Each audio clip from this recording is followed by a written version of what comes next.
তো নমস্কার বন্ধুরা, আমি শুভদীপ। আমার চ্যানেলে আজকে আবার একটা নতুন ব্লগ নিয়ে এসেছি। তো আজ একটা নতুন একটা প্লেস রিভিউ করব। আহ, ঐতিহ্যপূর্ণ প্লেস আজকে আমরা যাব। এটা আমার দেখতে পাচ্ছেন স্টুডিও। তো আজকে স্টুডিও থেকে ভিডিওটা রেকর্ড করছি। স্টুডিও থেকে আজকে আমরা যাব চুঁচুড়ো ইমামবাড়া। তো ইমামবাড়ার আজকে যে ঐতিহাসিকপূর্ণ প্লেস সেটি আজ রিভিল করব। সেটা আজ এই ব্লগের মাধ্যমে আপনাকে পুরো ইতিহাসটা বলবো। সো বেশি দেরি না করে চলুন আমার সাথে চুঁচুড়ো ইমামবাড়া। বন্ধুরা, দেখতেই পাচ্ছেন আমরা রাস্তায় বেরিয়ে পড়েছি। আমরা ইমামবাড়ার পথে বেরিয়ে পড়েছি। আমরা হুগলির রাস্তা দিয়ে আমরা এগোচ্ছি। এটা হচ্ছে হুগলি, ঠিক আগেটাই। এটা আমরা যে রাস্তাটা সামনে দিয়ে যাচ্ছি তার পাশেই এটা হচ্ছে অ্যাকোয়ামারিনা পার্ক আছে, ওয়াটার থিম পার্ক। দেখিয়ে দে।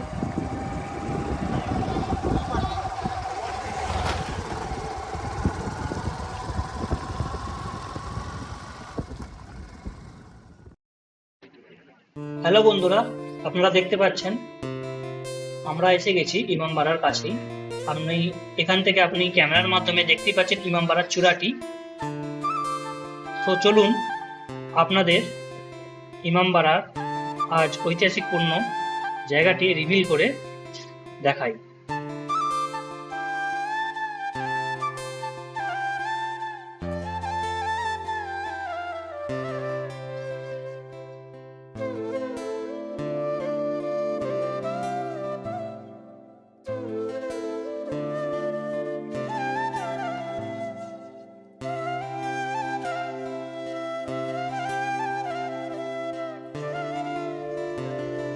বন্ধুরা, আজ যে প্রতিষ্ঠানটিতে আমরা এসছি তার পুরো নামটি হলো হুগলি ইমামবাড়া ও দানবীর হাজী মোহাম্মদ মহসিন।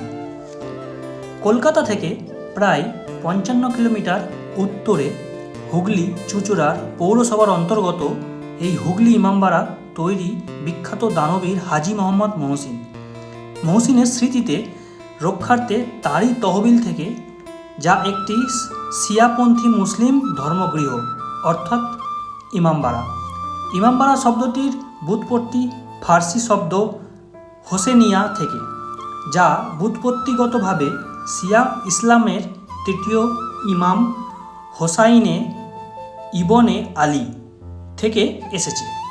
অন্যদিকে হোসাইনে ইবনে আলী ছিলেন নবী মুহাম্মাদের নাতি, যিনি 680 খ্রিস্টাব্দে কারবালার যুদ্ধে নিহত হন এবং তার স্মরণেই মহরমের এই স্মরণ ও শোক পালন করা হয়।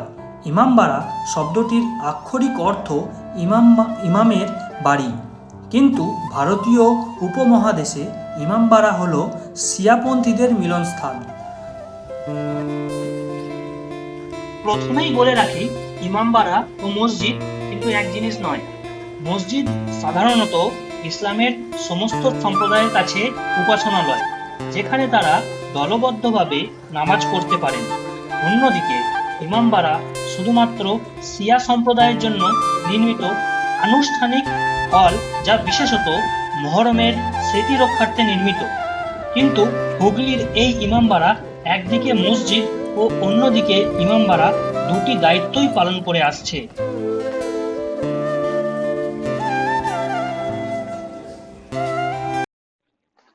বন্ধুরা, দেখতেই পাচ্ছেন ইমামবাড়ার উত্তর দিকে জারি দালানের পাশ দিয়ে একটি সরু রাস্তা চলে গেছে, যেটা আপনি ক্যামেরার মধ্যে দেখতে পাচ্ছেন। সেখান থেকেই লক্ষ্য করা যায় ইমামবাড়ার বাড়ির পিছনের দিকে অর্থাৎ পূর্ব দিকের দেওয়ালের উপরের অংশে স্ট্যাকো শিল্পকলায় সুসজ্জিত ফার্সি ও ইংরাজি ভাষায় খোদাই করা মহসিনের সেই তৌলিয়াতনামা অর্থাৎ উইল।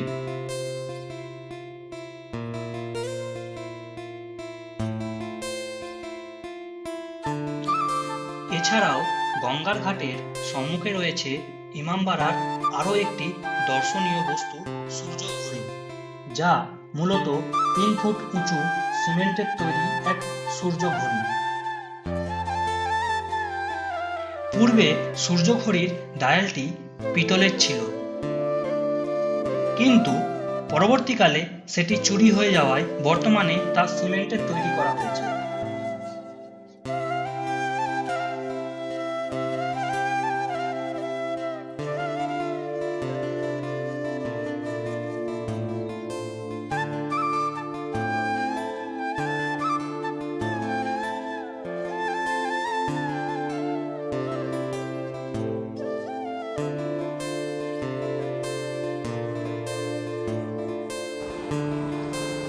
বন্ধুরা, আমাদের ইমামবাড়ার পাশ দিয়ে বয়ে গেছে হুগলি নদী, যা দেখতেই পাচ্ছেন ক্যামেরার মাধ্যমে।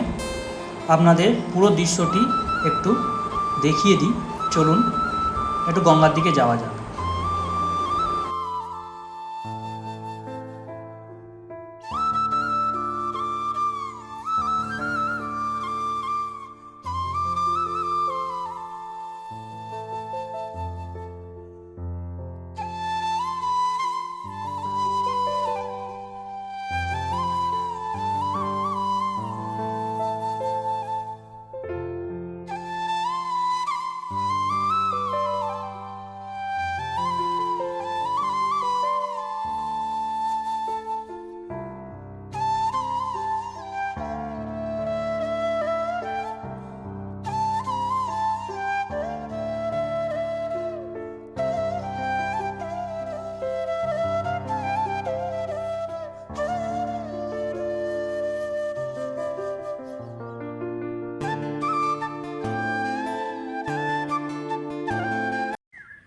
বন্ধুরা, হুগলিতে অবস্থিত এই ঐতিহাসিক পূর্ণ ইমামবাড়াটি যদি আপনি দেখতে চান, তার একটা পার্টিকুলার ভিজিটিং আওয়ার্স আছে।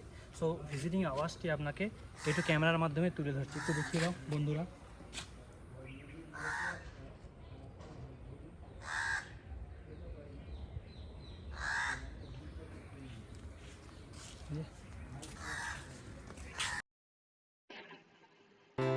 মৌলভী সৈয়দ কেরামত আলীর তত্ত্বাবধানে 1845 খ্রিস্টাব্দে বর্তমান ইমামবাড়া নির্মাণ শুরু হয় এবং নির্মাণ কার্য শেষ হয় 1861 খ্রিস্টাব্দে।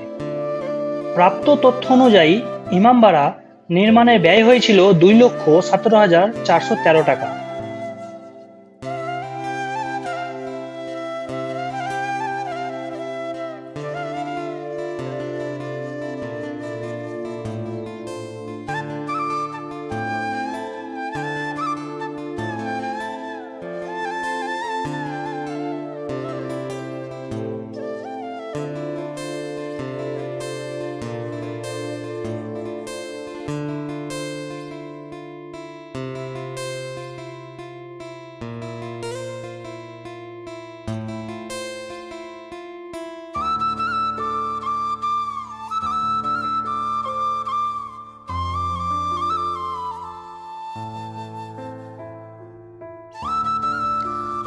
বর্তমান ইমামবাড়ার পূর্ব দিকে পার্শ্ববর্তী উদ্যানের মধ্যে এক গম্বুজযুক্ত কাঠামো বা মকবরা রয়েছে, যেটি মহসিন ও তার পারিবারিক সমাধিক্ষেত্র, যেখানে হাজী মোহাম্মদ মহসিন হিমপাহানি, পিতা আগা মোহাম্মদ মোতাহার, বোন মন্নুজান খানম ও শ্যালক মির্জা সালাউদ্দিনের কবর রয়েছে।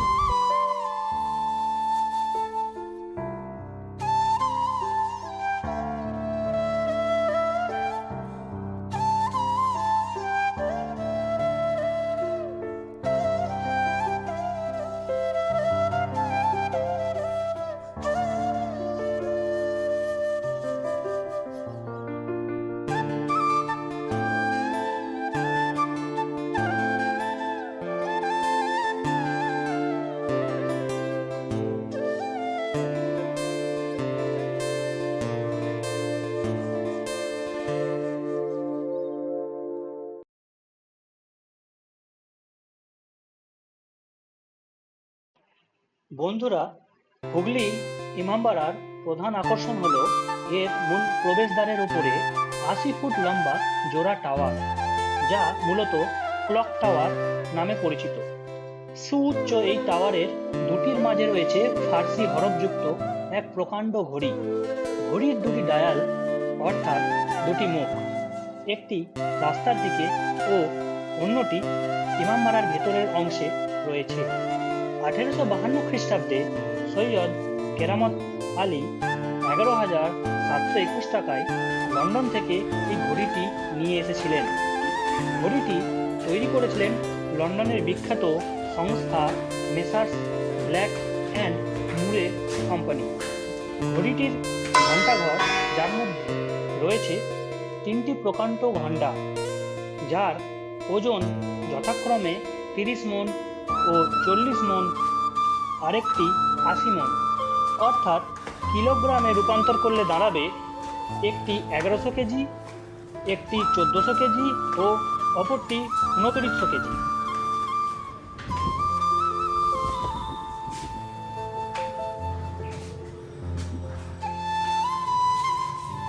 দুটি টাওয়ারের ওপরে ওঠার জন্য রয়েছে দুটি সিঁড়ি, যার মধ্যে একটি পুরুষদের ও অন্যটি মহিলাদের জন্য। 152টি সিঁড়ি ভেঙে যদি আপনি টাওয়ারের শীর্ষে উঠতে পারেন, তাহলে এটা বলতে পারি আপনি সুন্দর কিছু দৃশ্যের সম্মুখীন হবেন, যেখানে থাকবে সবুজ ঘেরা হুগলির বিস্তীর্ণ অঞ্চল, বয়ে চলা অপরূপ হুগলি নদী, আর 135 বছরের পুরানো জুবলি ব্রিজ, যা ইংল্যান্ডের রানী ভিক্টোরিয়ার রাজত্বের 50 বছর পূর্তি উপলক্ষে ব্রিটিশদের দেওয়ার এই নাম।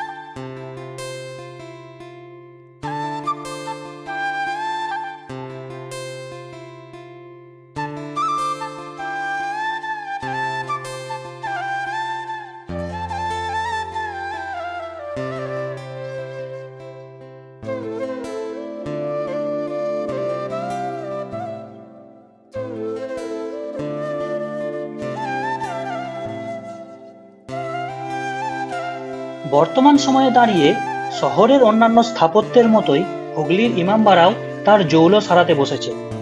দীর্ঘ সময় ধরে এই হুগলির ইমামবাড়া অনাদরে পড়ে থাকায় অবহেলা ও ক্ষয়ের লক্ষণ রয়েছে সর্বত্র।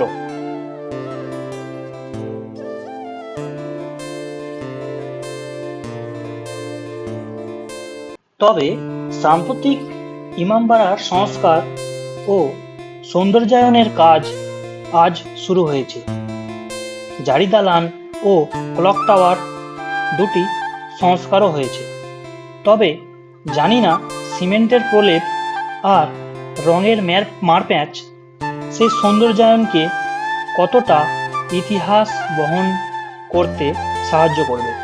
সে যাই হোক, হাজী মহসিনের এই কর্মকাণ্ড ও তার এই হুগলির ইমামবাড়ার বাংলার ইতিহাসে এক অন্যতম নিদর্শন। বন্ধুরা, ভিডিওটি কেমন লাগলো অবশ্যই কমেন্টে জানাবেন, লাইক দেবেন আর চ্যানেলটি সাবস্ক্রাইব করতে একদমই ভুলবেন না।